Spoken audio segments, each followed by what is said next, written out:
Quand on entend le nom Olivetti, on pense tout de suite à quoi? À des machines à écrire, bien sûr, avec un design incroyable, de véritables icônes. Mais en fait, derrière cette beauté, il y a une histoire bien plus grande, un projet fou pour réinventer le capitalisme lui-même. On va voir ensemble comment une simple machine à écrire a bien failli changer le monde. Alors voilà, ceci n'est pas une machine à écrire. C'est un peu provocateur, je sais, mais c'est vraiment comme ça qu'il faut la regarder pour piger toute l'histoire. Cette phrase, elle peut paraître un peu bizarre, mais c'est la clé pour comprendre que derrière cet objet, il y avait une véritable révolution sociale en marche.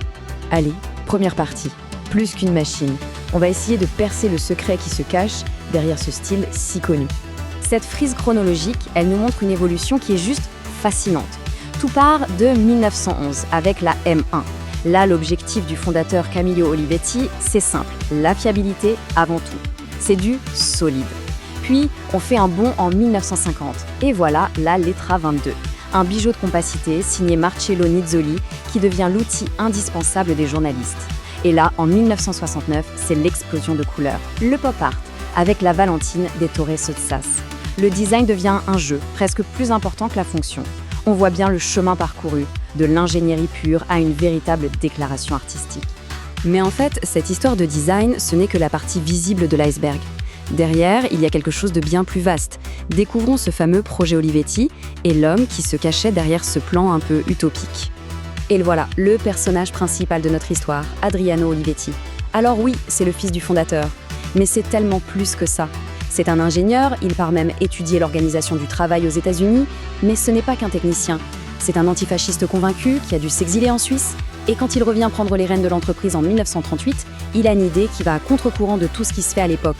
Pour lui, l'industrie et les droits humains, ça doit marcher main dans la main. Cette phrase, elle résume tout, absolument tout.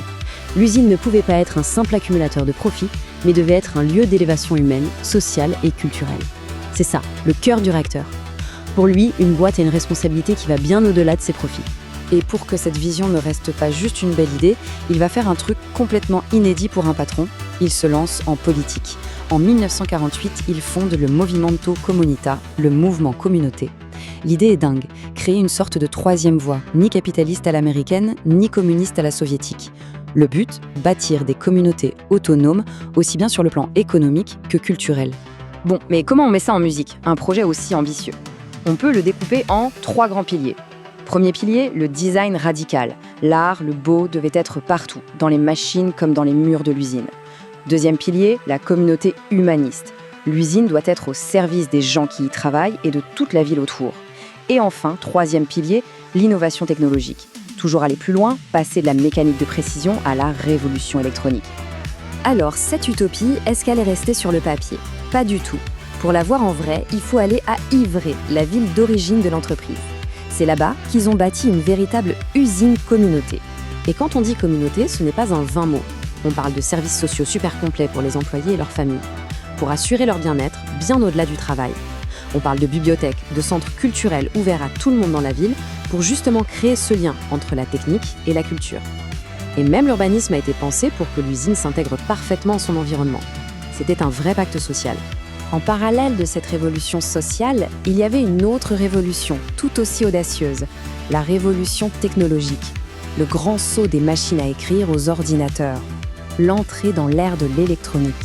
Le grand écart est juste colossal. D'un côté, on a l'âge d'or de la mécanique de précision, avec des machines magnifiques, fiables, des merveilles d'ingénierie. Et de l'autre, c'est le grand plongeon dans l'inconnu, le pari sur ces cerveaux électroniques et l'avenir du numérique.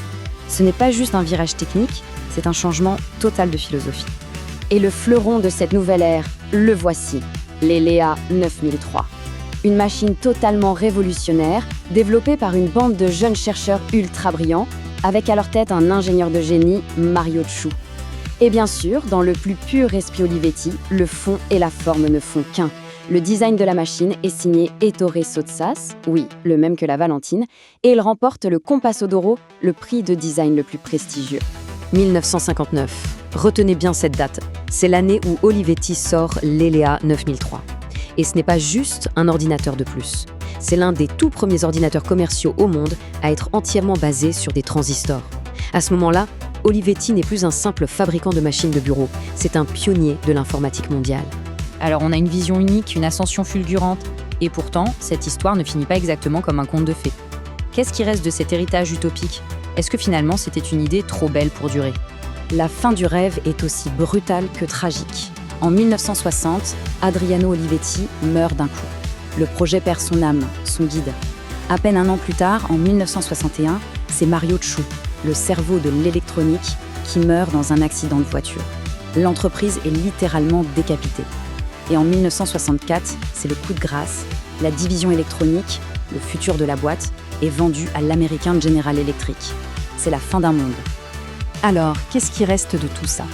Finalement, cette histoire, c'est la confrontation entre deux visions du capitalisme.